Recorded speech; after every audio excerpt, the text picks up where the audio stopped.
What if I told you? Mr. Beast once gave away a house on camera, but the person he gave it to was never shown. No reaction shot. No thank you. No over-the-top YouTube thumbnail. Just a key, a quick handoff, and then silence. No one knew who got it. And strangely, no one ever asked. But here's the weird part. 3 months later, that house burned to the ground.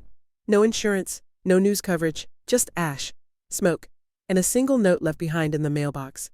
Tell Jimmy I'm sorry. I had to disappear again. Wait, what? Who would say that? And why was this never in a video? You probably think you've seen every MrBeast challenge, every heartwarming giveaway, every viral act of kindness. But this wasn't part of any video. This was personal, and it all started with a name Jimmy doesn't use anymore. Evan, a name that meant nothing to most people, but everything to him. Let's rewind. 2 years ago, before the cameras, before the viral stunts and private islands, Jimmy was on a solo drive through North Carolina. No crew, no brand deal, just clearing his head. He stopped at a rundown gas station near a forgotten town. He wasn't even filming. He just needed coffee. That's when he saw the man, sitting against the wall, blank stare, greasy hoodie, shaking hands, holding a cardboard sign with just one word. Evan. No, please help. No backstory. Just the name. And Jimmy? He just froze. Like he'd seen a ghost. Because Evan wasn't a stranger. He was a ghost from Jimmy's past. A part of his life he'd buried under videos, giveaways, and 1 billion subscribers. But now, that ghost was back. And he was homeless. Jimmy walked up, heart pounding.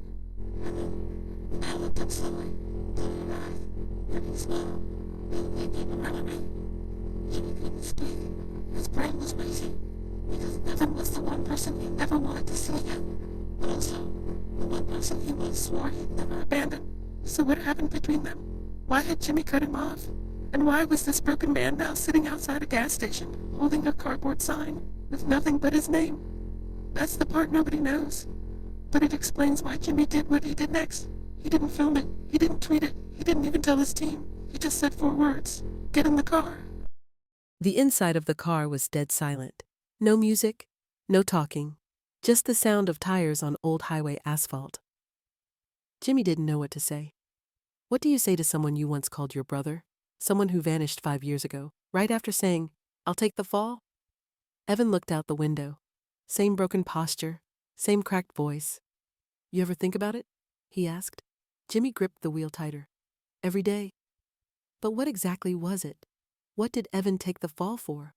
And why had Jimmy, MrBeast, the internet's generosity god, never mentioned Evan in a single video? Let me tell you something nobody knows. Before the channel exploded, before the money, the brands, the challenges, there was one person who believed in Jimmy when no one else did. It wasn't a sponsor, it wasn't a YouTuber, it was Evan. They met in high school. Jimmy was the quiet kid with big dreams. Evan was the loud, reckless one who always had a camera in his hand and a dumb grin on his face. They filmed everything together. Challenges before challenges were cool. 24-hour stunts before monetization existed. But in 2016, something happened. A prank gone wrong. A building. A shattered window. One of their old stunt videos turned into something else. Evidence. Police got involved. It was Jimmy's idea. Jimmy's camera. Jimmy's video. But Evan? Evan walked into the station and said, "It was me. Jimmy wasn't there." And just like that, Jimmy was free to grow. And Evan disappeared. No texts, no calls, no goodbyes. He dropped out of school, vanished from socials, while Jimmy built an empire, on top of a silence he never talked about.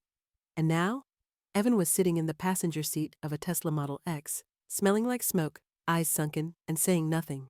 Jimmy finally broke the silence. "Why now?" Evan chuckled. "Honestly, I didn't know where else to go.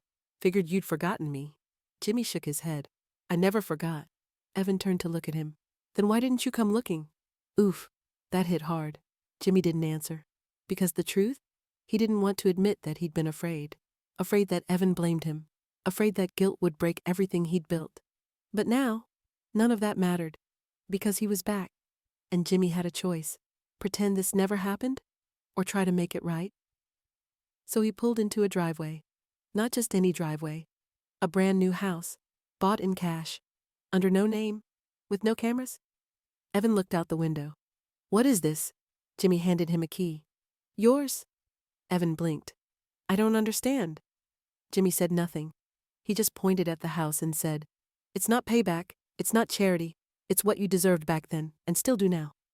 Evan didn't cry, didn't hug him, he just stepped out of the car and stared at the house like it might vanish if he blinked too hard.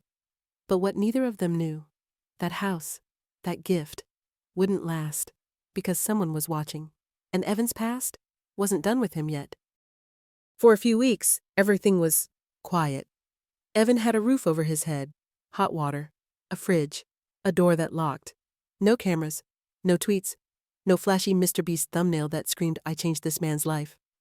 Just silence. And Evan? He started smiling again. Small things. Trimming the bushes, painting the porch, walking to the corner store. He even started journaling, something Jimmy used to do when they were broken dreaming.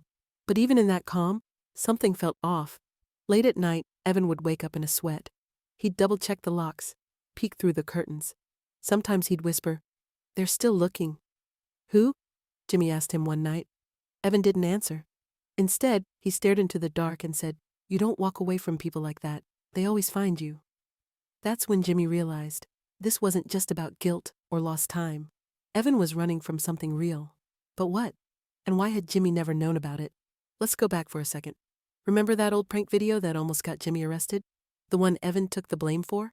Turns out, it wasn't just property damage. The place they'd broken into? It belonged to someone. Someone dangerous. Evan never told Jimmy the full story. He just protected him, took the heat, and walked away with a target on his back. That target? Still active. Because one night, it happened. 3:17 a.m., smoke, then flame. The house, Jimmy's quiet gift, engulfed in fire. Neighbors said it was sudden. No lightning, no gas leak, just an explosion of light, and then black. When fire crews arrived, the place was gone. And Evan? Gone too. No one saw him leave. No one saw anyone enter. Except one neighbor. An old man watering his plants across the street said he saw a tall guy in a trench coat and hat walk up the porch at 3 o'clock a.m., but never walk out. He thought it was a dream. Until the fire. And when investigators checked the mailbox, there was a note. No name, no date, just ink and ash. Tell Jimmy I'm sorry, I had to disappear again. Jimmy held that note in his hands, standing in front of the charred remains of the house. His throat tightened, his fists clenched. Why didn't Evan tell him the truth? Who was hunting him, and why did it feel like this wasn't over? Because right there, next to the ashes, he found something. A journal, partially burned, but inside, still legible, one sentence, underlined in red. If they find me, tell Jimmy it was never his fault. Jimmy didn't go home that night. He drove for hours. No direction, just numbness. And at 6:42 a.m., he pulled over by a lake they used to film at, back when life was stupid and simple. He sat on the hood of his car and cried. This wasn't supposed to happen. He just wanted to make it right. Give back what was taken. But now, he'd lost Evan all over again. And this time, maybe for good. But just as he was about to drive off, his phone buzzed. No caller ID, one-word text. Meet me. Jimmy stared at the screen. Meet me. No location, no name. But somehow, he knew where to go. That old lake, the abandoned boathouse they used to film stunts at. 20 minutes later, his car rolled to a stop. Fog hugged the shoreline. Birds circled above, unsure if the sun was even real today. And then he saw him. Evan, standing at the edge of the dock, hood up, arms folded, alive. Jimmy walked slowly, every step a battle between rage and relief. You're not dead, he said. Evan smirked. Not yet. Jimmy laughed. Sort of. Then the silence hit, the kind that carries everything words can't.